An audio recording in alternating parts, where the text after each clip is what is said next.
$500 billion of funding is going to go directly to Black businesses so that we can rebuild our own community.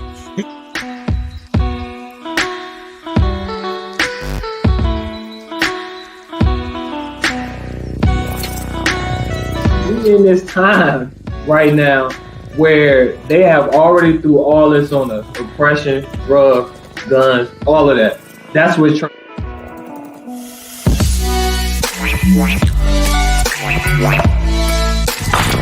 You know I gotta throw a biblical invocation in this thing. And Proverbs 22:6 says, train up a child in the way that he should go. Stop there. Depart.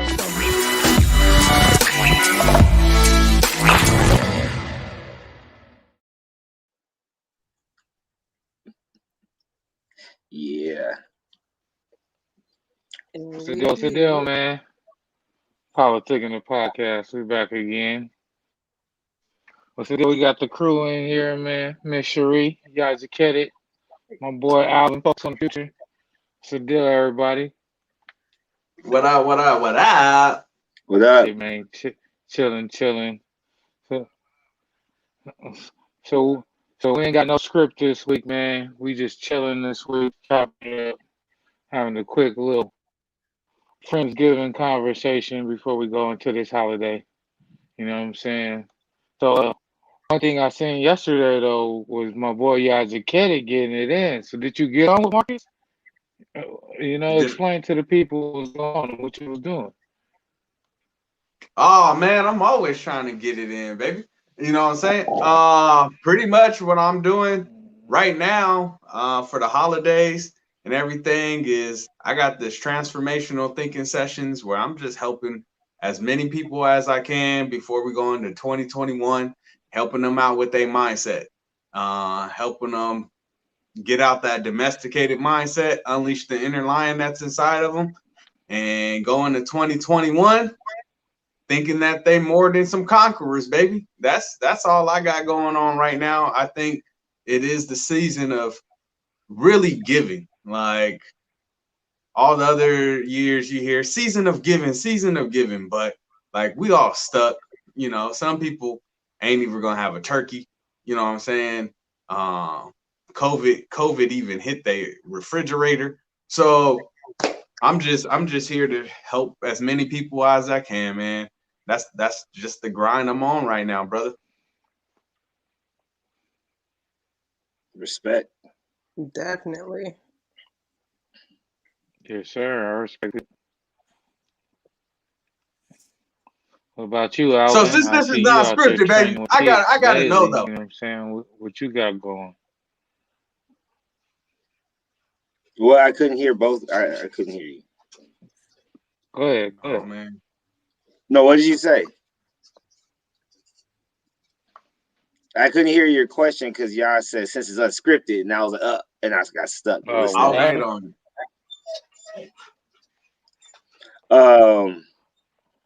No, I was just asking what you got going as far as your whole business, your whole brand. Oh, okay. I know you have the kids. Well, this holiday season, my kids and I, we did the 32 family donation. That was like paying homage to my mom. 32 was like my favorite number, like this always, like Magic Johnson, everything else included. And then ironically, she passed last year when I turned 32. And so I was blessed to give back this year for the first time by myself. And I had a doctor, Dr. Eric, I forgot the name of his practice, practice office or whatever offhand. But they donated me 32 Butterballs. And then my kids, they all painted paintings like the one behind me over here. Like they painted stuff like that, but it all had family on it. And then I've got stuffing, mac and cheese, mashed potatoes, gravy, cranberry sauce. We got rolls, a board game, and that was provided by a family that I coached the daughter, and they reached out. I was like, "Hey, we want to help out." Hot chocolate from a classmate I had 2 years ago when I went back to school. Yeah, it was big. It was big for me internally. I didn't try to like promote it as much as everyone thought I would have. I said it on my daughter's birthday, which was the 2nd of November, that I was going to try to do it.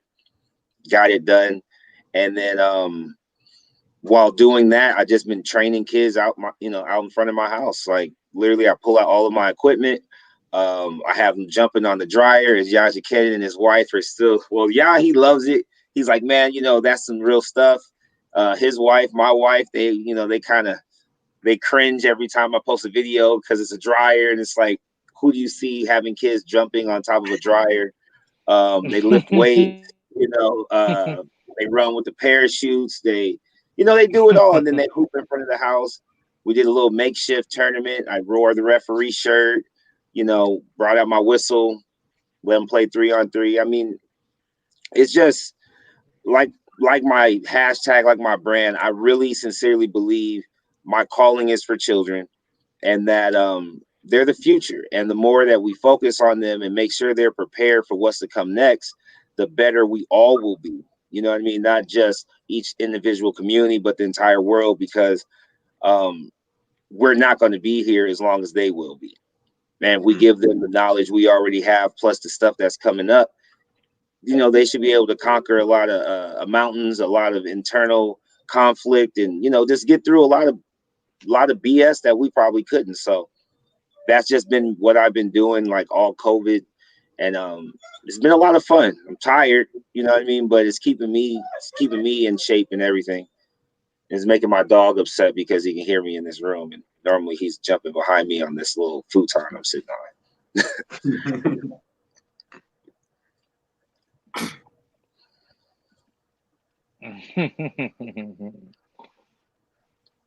So Miss Cherie, what you got going, man? You mean period for business or just the holidays? You heard me? Okay, well, what's going on with you, period? Well, of course, I'm working on rebuilding and rebranding my podcast to meld it into the PolitiKan family. But other than that, like just getting into the holiday spirit with my kids, and enjoying the fact that I'm like at home and can spend some time with them, which is something I often found myself having to fight with companies to make sure I was able to do. So I was able to get like today through the rest of the week off of my job. So I have like a mini vacation, spend time with them and things like that, which we all love. And what else? I mean, that's pretty much it. At first, I'm not normally a person that's looking forward to Christmas just because of the more so of the business of it. But I'm actually looking forward to the holidays this year. Just to me, holidays symbolize more hope, especially at this time during COVID and everything. And it's making me feel all friendly and stuff and reaching out and making sure people are okay, like especially people I haven't heard from and things like that. And just having people like, wow, I haven't heard from you and you're still asking me how I'm doing. And it's like, well, what else? Because, some of us are suspicious. We used to, like, if people reach out that we haven't heard from, they're like, what do you want? So, and just to be like, nothing. I just want to make sure you're in good health and good spirits. How you doing? How you feeling? That's it. That's literally all I want. And just people like, wow, thanks for reaching out. And that little bit has meant a lot to me, ironically. So that's about it. That's huge. That's awesome. I feel it. So Yaji Kedden, what was you dying to say? Oh man. So I just want to know, me and Mayor Armstrong over there, we had this conversation yesterday. But I just want to know what has been y'all worst Thanksgiving meal. I don't want to know your favorite. I want to know the worst meal. It's time to put some old cooks on blast. You don't got to say their name or their address. I just want to know what dish that they had. Do you want me to start it off since we talked about it yesterday? Oh Lord. Man, okay, so because I'm gonna put it out on you, bro. You about to, man, you gonna be an exit from Thanksgiving dinner. I'm telling you. So next year, 2021. So yesterday I was telling y'all about how like low key my worst dish I can remember is my mother-in-law's stuffing. Yeah. You could have just said relative stuffing. No, it had like I like olives, but they had olives in it. It had celery. It was just, you know, I look and see, because he brought this up, I get to like kind of like save face, but then also put some respect on my own name. See, I was perceived as not being able to cook because I was young. You know what I mean? I met my wife when we were dating. I was 16, so I was like, this boy don't know how to cook. And I had to get in the kitchen and I had to roll up my sleeves and show them I could do what it does. And they're like, oh my gosh, he can cook. Oh, I mean, you better keep him. He's a keeper, you know, like I could cook. So like, but that first Thanksgiving, like I took her to meet my family, my grandparents and everything. When I went back to her house, you know, I wasn't full like I would normally be full because I left halfway through. And we were talking about how, you know, house hopping and whatnot. So I go to my in-laws' house and I go to make my plate and everything and put it on there. And I sat down to eat and boom, ate it. And I was like, oh man, I forgot what did I say? Yeah, the rolls or something. I forgot. I made it for like, I forgot something and walked outside and threw it in the trash. And went back into the kitchen and came back out like I had just finished. Like, oh my God, that was delicious. Like, you know, drink a drink, like, oh. But yeah, like it's good now. Like she's changed her recipe, but that first one, that there, I didn't take any of it home. There was no to-go plate with the aluminum foil. I didn't have Thanksgiving the next day because of it. So yeah, that was my worst.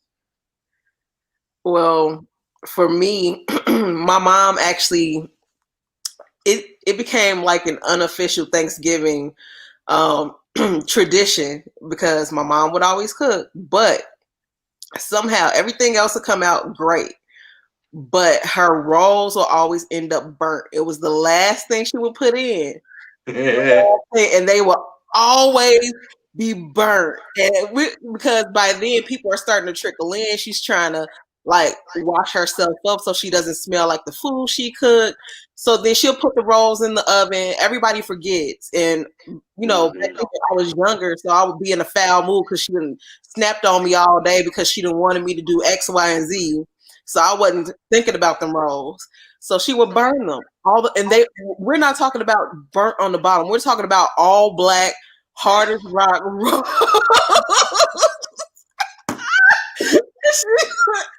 Always trying to make people trying like, oh look, it's not that bad. I was like, no, it's bad. And God rest my grandma's soul, but my grandma will talk about you to your face.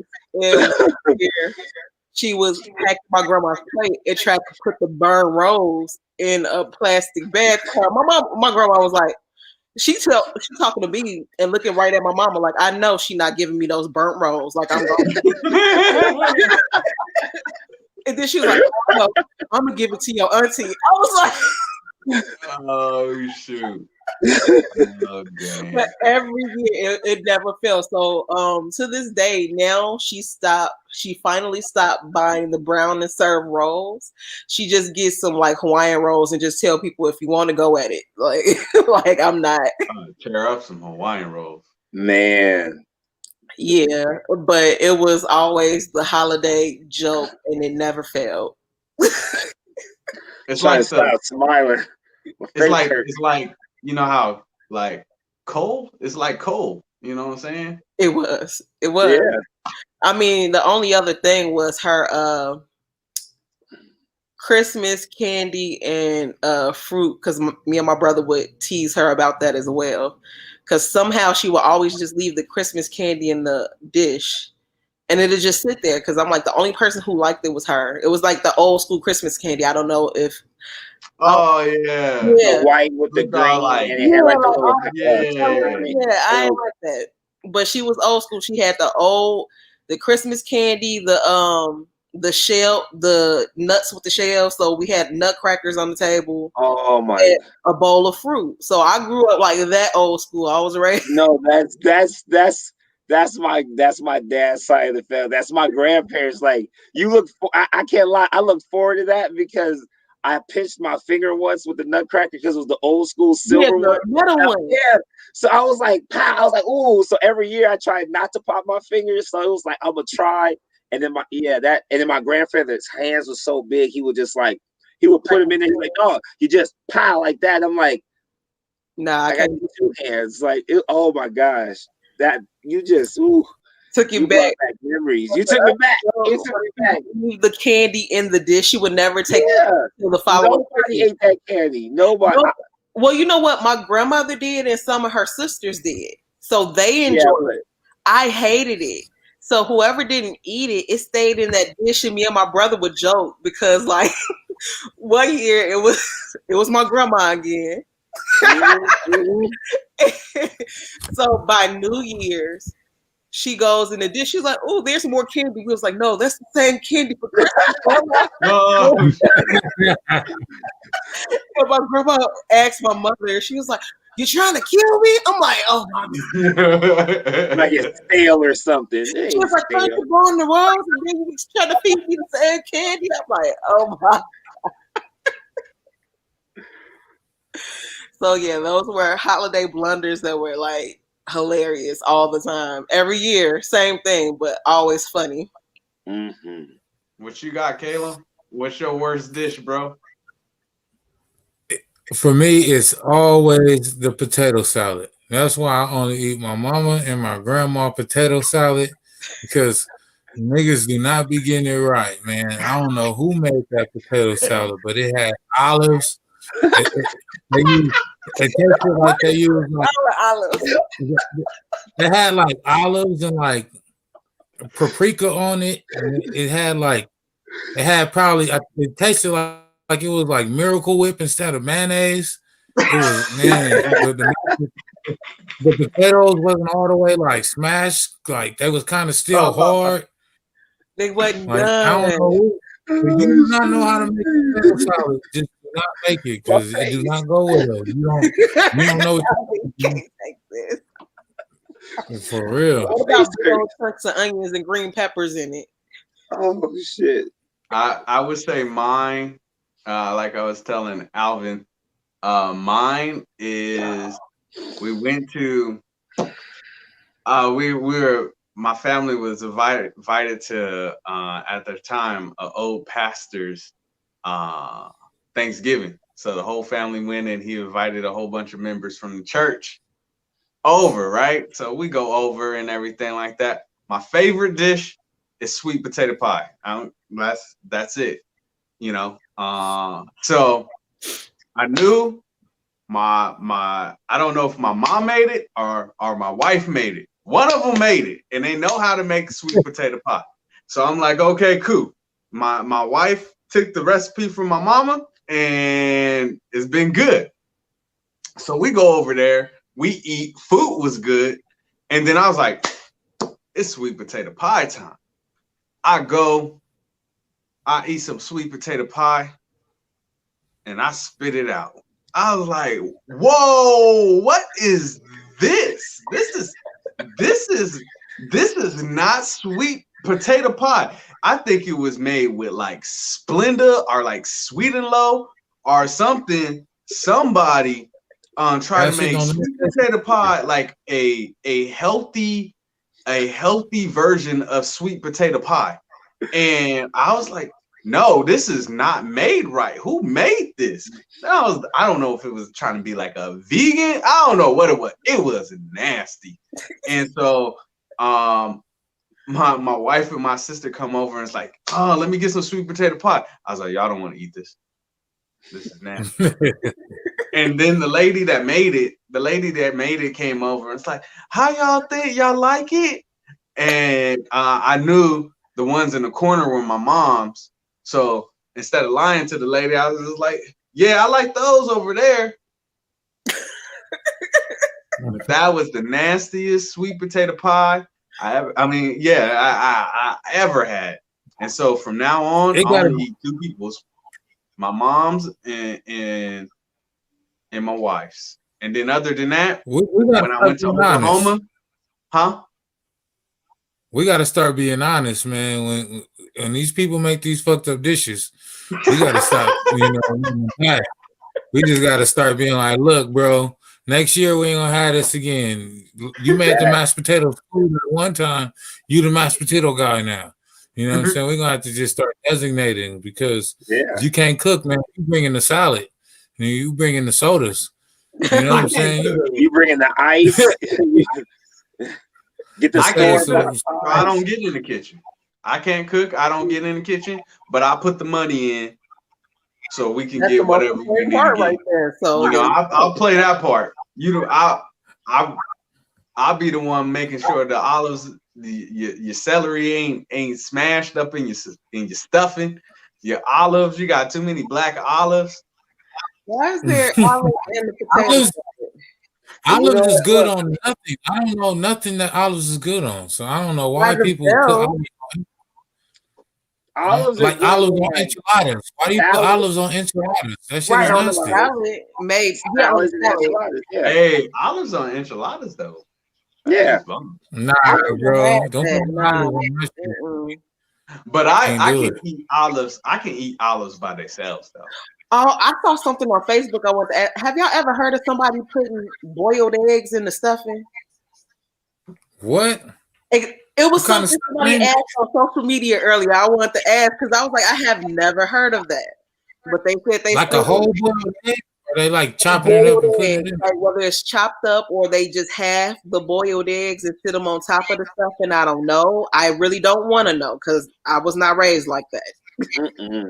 No, that's a whole negative. Like, no. It bothers me because that's no. Olives are amazing. I get what this is saying. Right. On that same vibe, though. On that same vibe with the food, it really does bother me though that there's not a traditional menu. Like I know Blacks and whites and Hispanics and Asians, we all have our own cultures. We all have our own, favorite dishes that we would like to, devour on Thanksgiving Day. But I thought that there was like a traditional, there was a traditional like base that you kind of like, or a foundation you built on, and then you had additional sides, right? That you kind of reference towards like quote unquote origin or culture, right? So it bothers me that olives don't really go with anything in Thanksgiving, right? But yet you'll find it in multiple dishes with people who can't cook. So I'm like, why the hell are they hiding behind this thing? Like, you know what I mean? Like, I like a dirty martini or some sarcastic 007 shit. Like, I want it shaken, not stirred. Ha ha ha ha ha.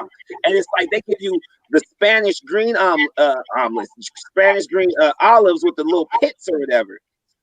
Why are you putting black olives in potato salad? I mean, honestly, the fact that it was in the very dry stuffing that was box stuffing. So it was like, it's box stuffing. You don't add olives to box stuffing. You add flavor.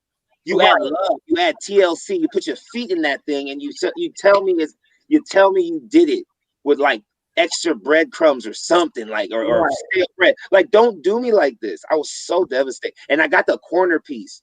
Yeah, why did you bring this up? I'm having flashbacks. Like, he's sitting there perfectly satisfied with this right now. That's for wearing that Laker hat.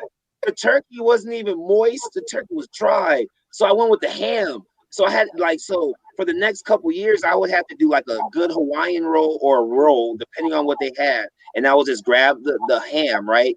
And I would wait until everyone was sitting down, and I would fry the ham in a pan, in the skillet, like as if it was breakfast, and get the fat all nice and add extra sauce. It was, man, boom, 2 little sandwiches, and that was Thanksgiving until I got to go to my grandparents' house.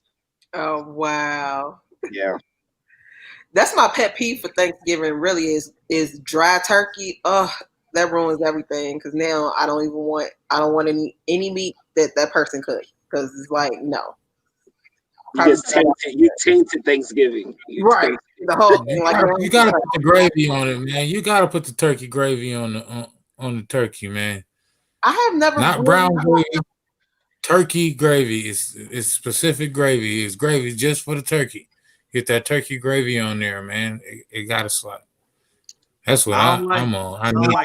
I never had turkey. Well, I've heard of it. I've had it one time. My mom did it to try it. The way I learned to make turkey from my grandfather and my mother, and they have never used gravy. The way they taught me to make turkey, it was always juicy and never needed gravy. So I never actually had gravy. Like we always would just slice off the turkey and eat it straight up like that. Like we ain't supposed to put it in the bag like that for that. If you put it in the bag, are you supposed to use the juice from the bag to make the gravy? Yeah, is that how you do it? Drippings, and actually, we used to use that to make the dressing. Right. So we use the turkey giblets, onions, green peppers, and the dripping. Yes. See, I was raised right. I got a question. You're the best. Have you ever had any family drama at any of y'all Thanksgiving?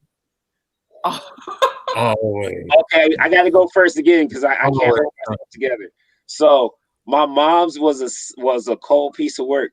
So my mom worked directly across the street from my grandparents. Like my mom's house, or our house and my grandparents' house was exactly 1 mile driveway to driveway. And she worked at the Stater Brothers that was right in the middle, right? So once they got into it, when I was like 8 or 9 years old, she purposely scheduled herself to work every Thanksgiving. I'm talking about my mom was never there, but she would pull up at the very end to pick me up, come inside, give everybody a kiss. I would make her a plate. She would go back and make herself a fat plate and a big bowl of gumbo, and we'd walk up out of there.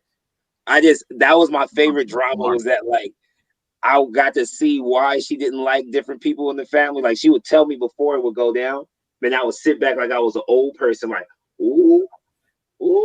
Like I would never be able to get into it because I'm a kid. You know what I mean? Even as a teenager, you know your place at the table. You better shut up, be seen, not heard. So I was heard, only going, ooh,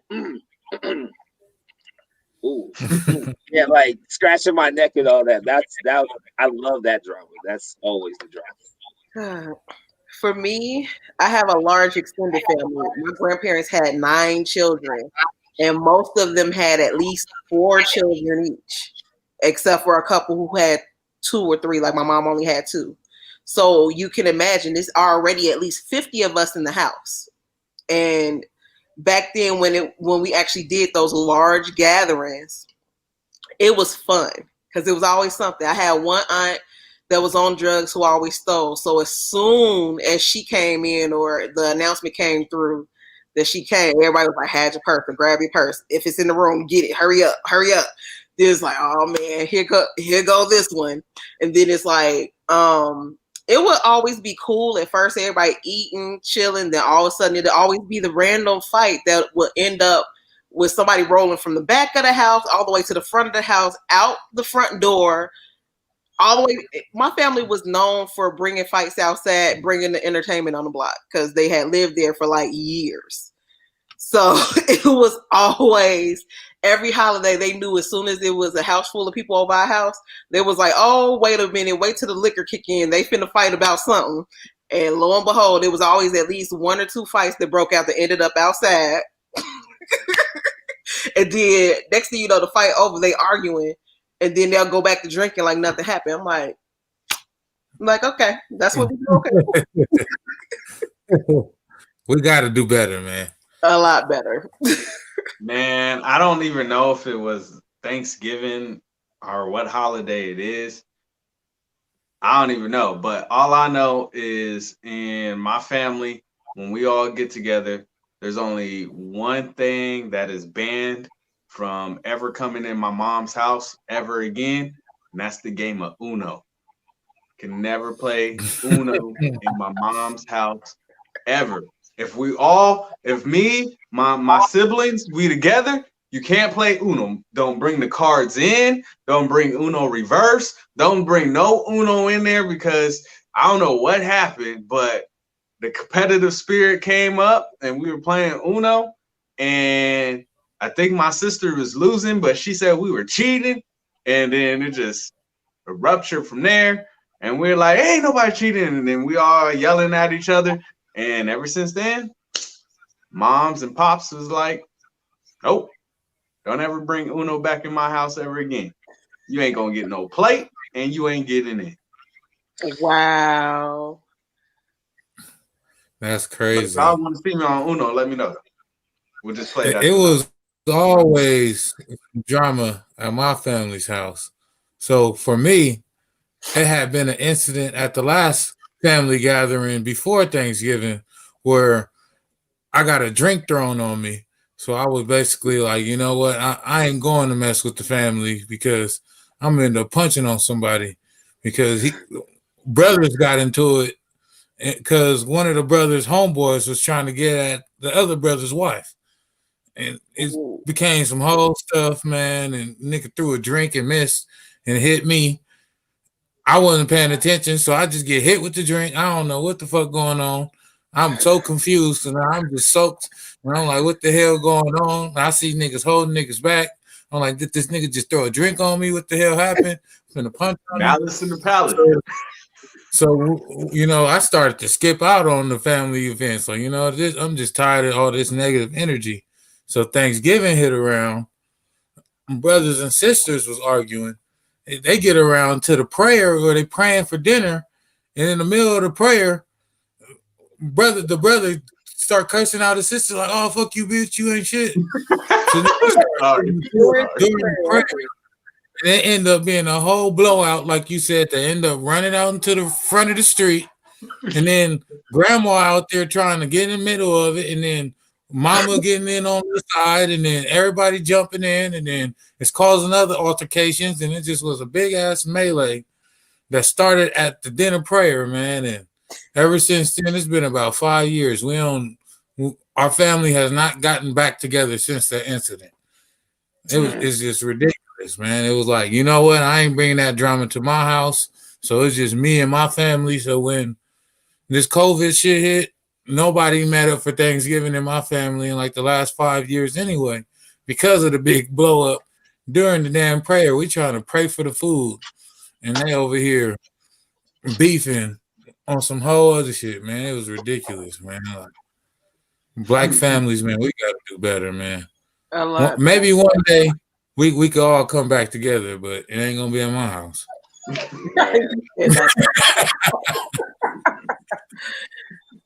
Well, for me, I'm known as the mean one. So when I mentioned my mom trying to pass the torch to me to have events, because after the passing of my grandfather and my grandmother, who actually used to host all the events, that's when we had the huge events. And things dwindled down some after their passing, and my mom was having the events at her house. Different ones passed. And then my mom was talking about passing it to me. I was like, you really should try your son. I was like, you forget the family likes him better than me because everybody views me as mean. And the reason why they view me as mean is because my mom is the type, when she hosts things, she caters to everyone's tastes. And I don't. I feel I fix what the heck I fix. If you don't eat it, bring your dish. I'm not finna, because I don't know. I have one cousin that I know for a fact is vegan. That's the one cousin whose diet really has not fluctuated. She went from like being a pescatarian to vegetarian, then straight up vegan. And it's been steady. She hasn't backslide or nothing like that. Everybody else play around with their diet. Like today they may eat only turkey. The next day they may only eat chicken. Or this one only wants chicken breast versus chicken wings. I'm like, yeah. I'm like, I don't care. I was like, I have what I have. If you eat it, cool. If you don't, that sounds personal. And that's literally my stance. And my mom was like, you're supposed to cater to everyone. I was like, no, I draw the line. So at my house, bring your dish if you have a special dietary restriction. Because no. So then they were like, oh, she just mean. Yup. Call it what you want. Because I'm like catering to all those different palates and tastes goes into it. Hosting an event for more than 10 people is already super expensive. Yes. So to request that I cater to different tastes that I may or may not even be knowledgeable of, because it's not like Black people are RSVPing. It's not like because with an RSVP comes dietary restrictions. So I don't even know if you're showing up. I wish or if they're gonna be on time. I'm sending you a bill. I'm that one. Like, don't play with me. Don't ask me to fix a special meal and then you don't show up because now I'm sending you the bill for that because you made me fix this and you ain't come and eat it and you the only person who eating it. Nah, we got problems. So did you? My biggest pet peeve about holidays, or when people come over. Period. You don't even know that. Is the whole like extra when it comes to cleanup. So like growing up and stuff, I get you know you want your house looking decent in order and everything like that when people come over, but you over here vacuuming stuff that you didn't vacuum like in 3 months. Like you over here washing the baseboards and stuff like that. And I'm like, why? Why are we doing all this? When I do my chores, this wasn't even a part of like washing baseboards. Like, nah, that ain't even a part of it. Now when people come over, you want to do, I don't like all the extra. I don't like all the extra. That's why I don't like hosting. I'd rather go over because I don't want to do the extra. If you coming over my house and if my clock hasn't been working for like 3 weeks and I haven't changed the batteries on my clock just because it's Christmas or Thanksgiving and you coming over and I'm going to go get some batteries just because you coming over, that ain't worth it for me. Like if you got a problem with my clock not working, then you fix my clock. That's just my whole take. I mean, the whole little extra that you do just for people is I don't get it. Especially people you only talk to like once a year. You don't really talk to these folks. Like you don't talk to your family all the time. That's real. So have y'all ever had food on time? Have you ever got there and not have to wait 4 hours to eat? Because I have literally never had a Thanksgiving in my life where we be trying to come later every time. Like, you know what? Last year I got there at 3, so I'm gonna get there at 4:30. And you get there at 4:30 and don't eat till 6. You be like, man, this shit's stupid. Like, it's never been a time where I've showed up in my life for Thanksgiving and actually ate at a decent time. It's just never happened. I never. You're always waiting on one person with the dish. You be like, oh, you come with the greens. Let's wait an hour for him to come with the greens. Like, man, fuck them greens. Let's get this plate going. Hey, I won't lie. I'll give my aunt on my mom's side, her younger sister, or her younger sister, my Aunt Regina. I'll give her respect for Thanksgiving and Christmas, like Christmas breakfast and Thanksgiving dinner. She's very big on trying to like show her skill in the kitchen, right? Like once my grandma passed the torch to her, and she would make untraditional appetizers that would be cooking before you got there. So low key, you would walk in, and she was the person that introduced me into the jalapenos with the cream cheese wrapped in bacon. She had that in the oven. Our family's big on gumbo, so she would have that already brewed, ready to go. So if you wanted to have a bowl of that before, you know, the turkey and everything was done, you could have that as an appetizer. And then it did like she would come up with all kinds of stuff like bacon wrapped shrimp or scallops and like look like, I mean, literally every year was something different, but it was like 2 or 3 dishes that it was like my grandfather would have to get up, come, everybody, let's pray with the food real quick. Boom, go ahead and pick at this while we're watching the football game until the big meal was ready. And low key, she spoiled me because, like I said earlier, you know, it wasn't the same at other places. So I was sure to save it. That mean I'm missing that tomorrow. I can't lie. I know I'm gonna cook tomorrow, but if she would just, hey AJ, Alvin, well, you know, they call me AJ because I'm a junior, but hey AJ, I'm cooking tomorrow. I guess I'm cooking on Friday or Sunday or some other day. I'm going over there eating all her food. All of it. It will be hot and ready like Little Caesar as soon as I walk in the door. Without I don't know if it's because I got a Latin wife, but usually we eat on time. Like tomorrow, I'm already eating on time, baby. Like it's already pre-made. All you gotta do is put it in the oven. Boom, less than an hour. Boom, boom. I got my food ready to go. There's been some times that I had to wait, but I ain't waiting no 6 hours to eat. I'm gonna get hangry, and you don't want that. So with the Hispanics, is the menu the same, or are they doing like enchiladas or something? Or are they doing Hispanic food? Or are they doing the menu's pretty much the same, man. Like for me, well, the menu's a little different because of me. I don't eat turkey. I don't like turkey. I don't like ham. I'd rather have corn salad. That's me. But turkey, ham, you got mashed potatoes. My wife today, she just got done making the sweet potato pies. Let's see, you got candy yams. You got it all. And then she makes my mom's hot rice. It's called hot rice. Fire.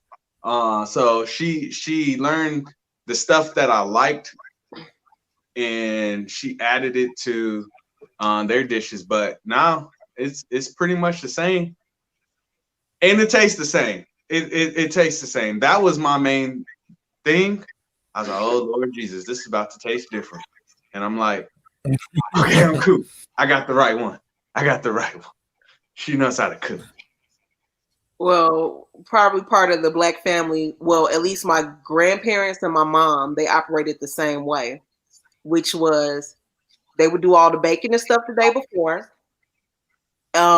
So Wednesdays was always reserved for baking and chopping up stuff. So if you make a potato salad, you peeling the potatoes, you chopping up all the vegetables for the next day. And then whoever's cooking, when I say waking up at the crack of dawn, they're waking up at 5 a.m. to start cooking.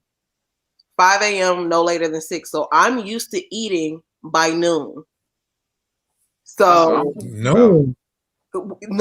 So it was Thanksgiving last dinner. Yes, noon, no later than 2. We were eating. I'm grabbing it by 2 o'clock. You get like third. Huh?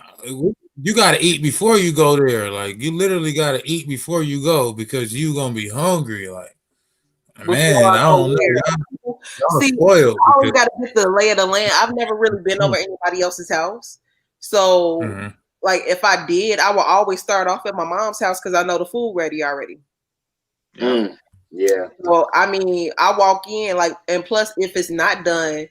Like my mom had this tradition where she would always start off having the ham done because when I woke up in the morning, I could have a ham sandwich. Yeah. You know, when Thanksgiving come, you ain't going in the kitchen, you ain't getting no breakfast now. So you get what's cooked, or you finna eat some cereal, but you better stay up out that kitchen.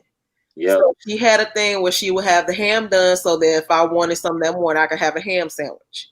But then between noon and 2, the whole dinner's ready. So by that time, whoever's there, we already prayed. So if you come late, if you come at 4 or 5 o'clock, we already pray. You better say your own personal prayer on the way to making your own plate. Because we already did it. Prepare. Y'all wait. Prepare. Do the work the day before. I don't know if anybody coming because sometimes it's been some Thanksgivings where it's been only my mom, myself, and my brother, and whoever we have brought. And then there's been times where we expected nobody and ended up with a house full of people. So since we don't know who's coming, when the food is ready and we ready to pray and dig in, whoever there is there, we ain't waiting because we don't even know. Because I have one of my aunts who would sit up and say she on her way for hours before she finally say, you know what, I ain't going. Like, we already figured that out an hour ago. We was waiting on you to tell us, but okay. So that's the problem. Like, Negroes don't RSVP. Don't nobody know who coming and who not. It's always a shock. It's a surprise. It's like that. If you remember watching Ricky Lake, it's like, who's the surprise guest at the door? Because we don't know. And then you said Ricky Lake. You know, Miss Cherie, you killing me because I swear to God, I feel like I'm sitting at my grandparents' house on my dad's side, like sit here like you sound like my aunt type of deal. Like everything you say is what she would tell me about the game. Like, you know already, you should know these things already. And then Ricky Lake, she was like the all-time host, like her and Montel Williams. Yep. Nobody give nobody enough respect. Like nobody gives them as much respect as they deserve. Because those were 90s like go-to. Like it was. Ricky Lake. Man, y'all better put some respect on Sally Jesse Raphael, whatever her name was. You have it right, Sally Jesse. There was Sally Jesse and who? No, there was Sally. Oprah. Yeah, Oprah. Hey, the all-time host is Maury. He's still doing DNA tests. Especially with the decoys. You would be on there for cheating on your girl, and then send the decoy to the dressing room, and you go for it. It's stupid. I don't know how every time. Every time. Where a nigga got caught with the decoy before? You didn't know that they do this? Yeah, it's like you don't watch the show.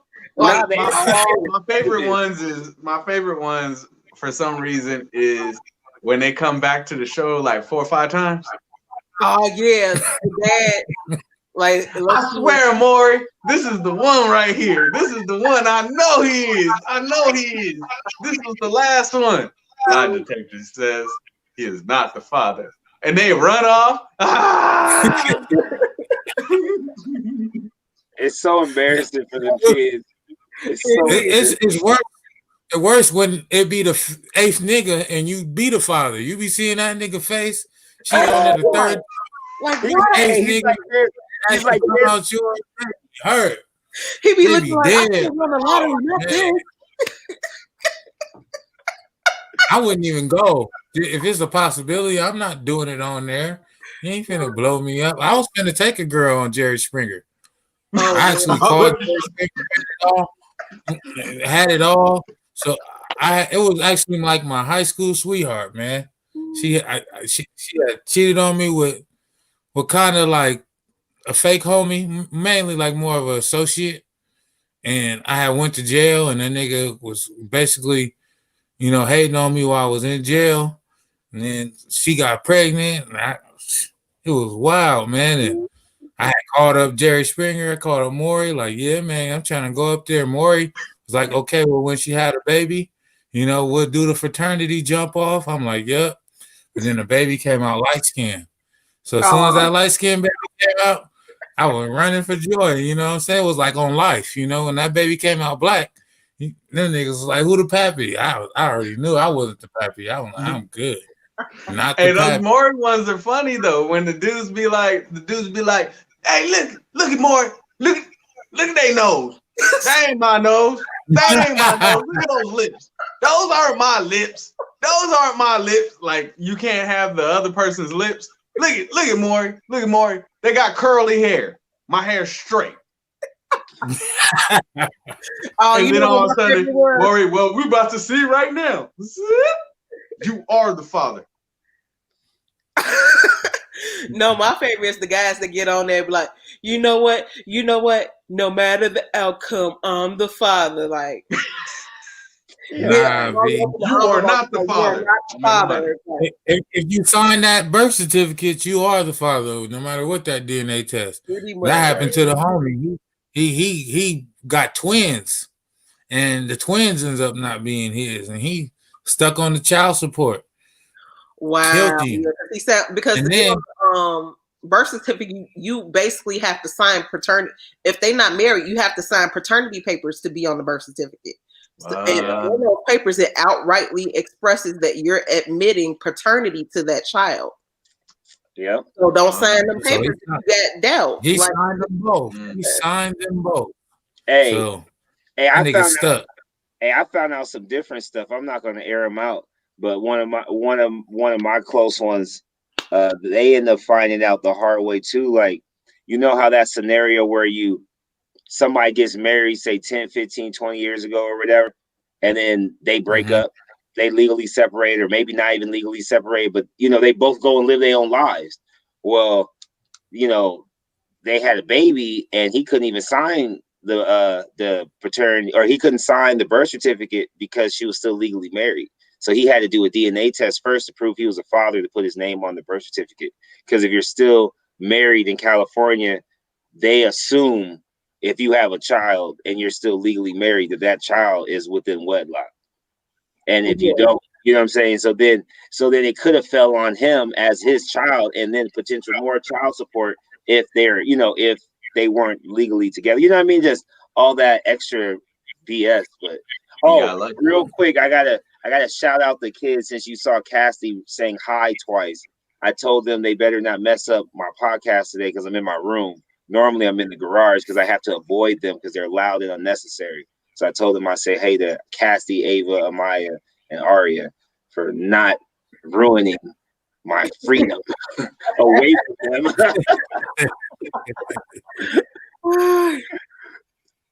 That's crazy, man. Yeah, I think I'm the only man that I know that's actually cooking something. I was a mama's boy, so I was always in the kitchen helping my mama cook all that. So I know how to cook the turkey, the meat. My girl do the mac and cheese. I can't do that. I don't fuck with that. I ain't a mac and cheese guy, so she handled that. Mac and cheese, yeah. That's what me and my mama known for. I'm cooking turkey, and I'm cooking some yams. Nothing too major. Okay. Actually, I'm gonna take the bird out. I should have took the bird out the freezer. I'm tripping. Yeah, I'm trying to do the bird tomorrow. I'm gonna try to do stuffing, mac and cheese. My wife is gonna do. I'm not. Shut up. I'm gonna put olives in my dirty martini. My wife says she's gonna do the mashed potatoes, and then low key she likes to do that whole like like the mobile orders with Walmart and Sam's Club and Costco and stuff. So like I told her everything I wanted. And I said, you gotta get collard greens and mustard greens, but you gotta get more collards than you do mustard. You gotta so I can mix them together, and I need like a turkey leg or something to put it in there. I'm telling her all the stuff. I go in the refrigerator before we do the podcast. All I got in there is asparagus. So she threw a curveball and she threw a wrench into the engine. Yeah, she's pulling her mother's card right now. She's trying to ruin my Thanksgiving with a foreign object. Like, you don't put asparagus in Thanksgiving. Like, what are you doing? You having a real white man. Me and my mom got into a whole conversation earlier about greens, the stuff we talk about. So we was talking about the bag greens, like the different brands, but the bag greens versus the fresh. And I was like, both of us were like, nah. I was like, I tried the bag greens. I ain't like it. Like, I loved it better when I make fresh greens. Bag greens are horrible on so many levels. They got mostly stems, and then they don't taste right. It's like, I don't know what they do to them, but they don't taste right. Like, I'm like, I know what I need. I'm like, I know I'm seasoning this right. Like, why does it taste weird? Like, no. Yeah. But I've never had asparagus with a full Thanksgiving meal, so that's gonna be interesting. Yeah. Hey, what you cook? I don't You cook, said but have the asparagus, have the olives right there all by it. You good, bro? They ain't gonna let you live that down. No. You said you cooking the whole meal, Alvin? I'm gonna try my best to.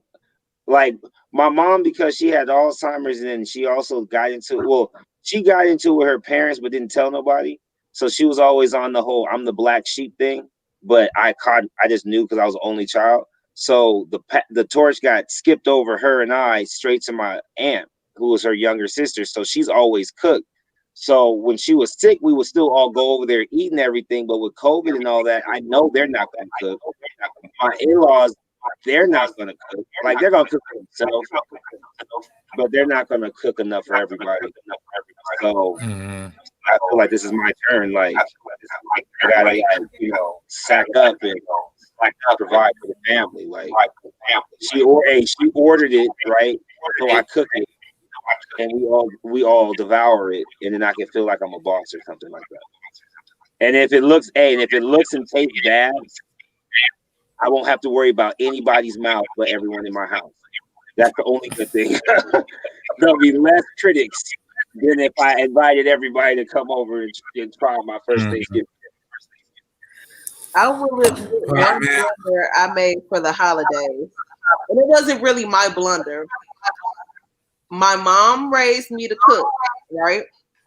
My dad comes along and tells me, "You don't have to cook. Outsource," is what he says, which means cater.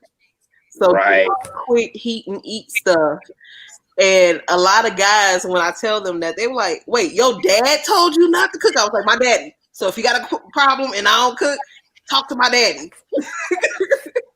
Because so the one time I did a meal that he gave it to me, he bought it for me. He bought like a smoked turkey, and I don't care for smoked turkey. I learned that quick. I ain't like it. But he gave me a smoked turkey. I still like the honey baked ham. So he actually goes to the store, the honey baked store, to get it. And like he got from this restaurant, he bought some prepared sides that all I had to do was heat. Now the sides were fine, but my brother to this day will not let me live it down because I had like a pre-Thanksgiving meal at the house, and I heated all this stuff basically. And I teased my brother. I was like, "You like the food I cooked?" He was like, "You mean heat it up?" I was like, "Whatever." I still had to cut on the oven.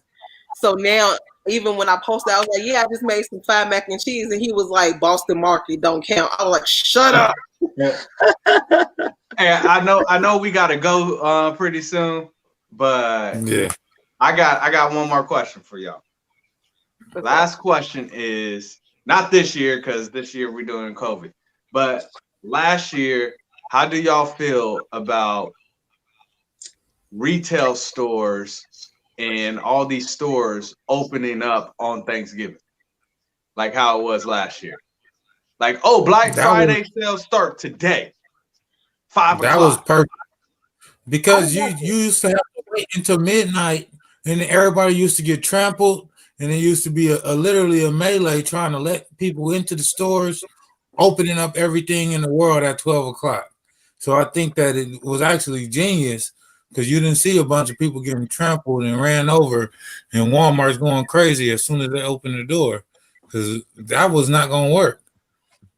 I don't know why Black Friday is that big anyway, because the prices do not be that big of a deal. They might have 10 TVs going for $200, and then the rest of them is regular price, and then they got 100,000 people to come in the door trying to get those 10 TVs. We were just trying to get a PlayStation 5 from Walmart, and it dropped at 6 o'clock. Not even at 6:30, like not even 6 o'clock and 30 seconds. It was sold out, less than 30 seconds. It sold out.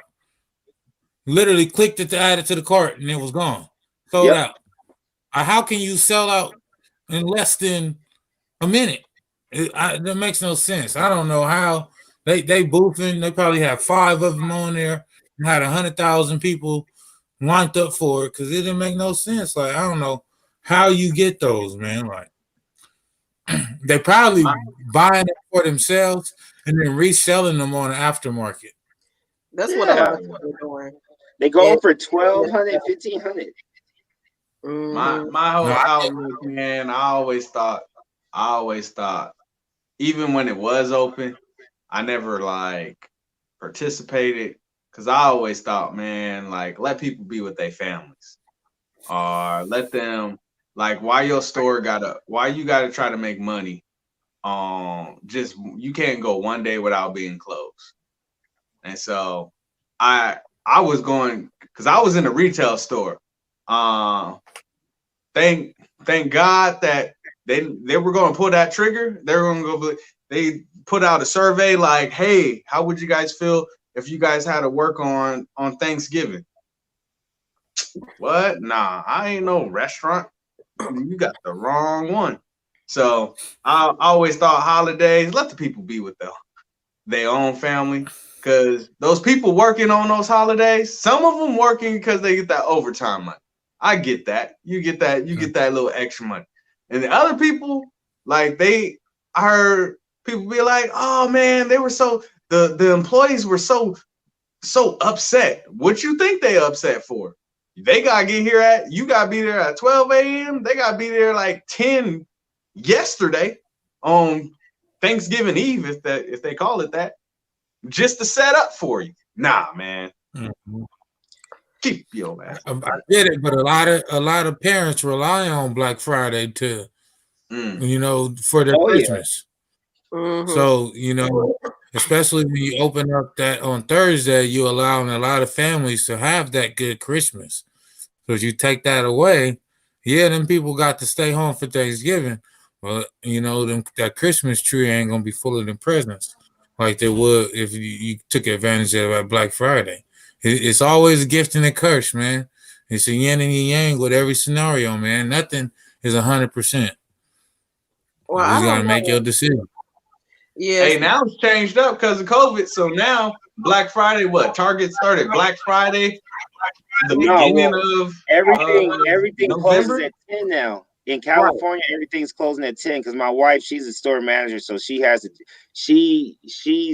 at work now. Actually, she's at work now preparing so that when she's off for Thanksgiving, when she goes in after we eat, that she can go. Like they're going to only be open from 6 to 10 for Black Friday, for Thanksgiving Day. Then because of the COVID restriction, because of the curfew being 10 to 5, they can be open physically during 10 to 5. So once everyone quote unquote eats, now they get to go 6 to 10. Then they stay in the store, have to stay all the way till 1 o'clock to replenish, to make sure that all those sales are still able, or all those items are still available. I'm telling you, I know it. And this is why I tell her, I said, I don't mind the fact that you love your job. You just have to love your dream as much as the guy who's paying you to do his, or to work his, because that's the only reason why it's what it is. All these people are sitting here like we are going, well, I ain't got to do it. So I don't care who's working my store, because they're putting, every time I blink, that's 100,000. You know what I mean? Or something crazy like that, because of how much they're making on those days. Like there's some stores, like I worked Hot Topic. We made like 20,000 on Black Friday one day. And I was an assistant store manager. I was like, you gotta be kidding me. We making this amount of money in cash. And that's not even the credit card transactions. That's cash that we had to deposit into the bank. So, I mean, you're right, Caleb. It is a lot of us parents do a lot of our shopping on Black Friday, but it is kind of discouraging that people are, cutting their family time short just to go out into the world to kind of like fight over stuff that might get broken within the first 2 weeks of the next year. And I love how Miss Cherie's job was like, here, they gave you a week? Like a week off? Well, my job gave me Thanksgiving and the day after Thanksgiving. I took today off. Oh, okay. So yeah, and then I'm off on the weekend anyway. So I parlayed that into a mini vacation. Very nice. I work a job that's like facilities management, but I do it virtually. So it's a bit different. They were still asking people to work holidays, like Christmas Eve I have to work, but I'm gonna be at home. So I'm still with my kids. I'm still kind of able to do things. And the account I work on, they're gonna be closed. So it should be quiet. So I don't worry about that. But for the stores, I don't agree with them being open on Thanksgiving. I really think they should be with their family, and the sales are not even worth it to me. Like I've tried to do Black Friday like once, maybe twice. And maybe I'm not that enthusiastic. I'm not on it like that. I don't get there as early. I don't rush out there. I get there when I get there. Either you got what I want or you don't. And most of the time they don't. So for me, it has never even been worth it as a shopper. And even buying my kids things, luckily Black Friday and Cyber Monday has evolved where they have all these different deals leading up to it, where I can still, and even after Black Friday and after Cyber Monday, you still get good deals. Even after those days, they have sales all the way up through day after Christmas. So I don't have to do all that to get a good deal to make sure my kids can have the Christmas they need. Like I've really racked up by actually waiting. Like Black Friday, I'm gonna do that online. Cyber Monday, same thing. Yep. I was always more of an online shopper anyway. I don't think I really ever went into the store but once or twice when my oldest was younger. I didn't do all that. And most of the time when I was working in retail, Black Friday and stuff like that, most of the time, we over here preparing. When I was in my retail store, we over here preparing for the people that were going to come in and steal more than anything, because it's all hectic. Everybody's trying to pick up stuff, and then you got the ones, because I worked in cell phones, so you got the ones like, yo, they're going to be busy. Boom, boom, boom. Like take all the cell phones, put you at gunpoint. Like, nah, man, it's cool. Yeah. All right, man. Well, we got to wrap this up. It's crazy that we celebrating genocide anyway. At the end of the day, that's what we're doing. So let's go have this thievery of the nation. The biggest theft in history. Right. That's what we celebrating. So they I holla at y'all, man. Hey. Woo! Y'all always be messing up my intros, man. The last couple of weeks I've been getting kicked off at the end, and then y'all mess up my outro, man. You gotta get it right. So listen closely, you know what I'm saying? Remember it. If you gotta write it down. But this how it goes. I don't know what you gonna do, but I'm gonna get to it. PolitiKan the Podcast, man. We out of here.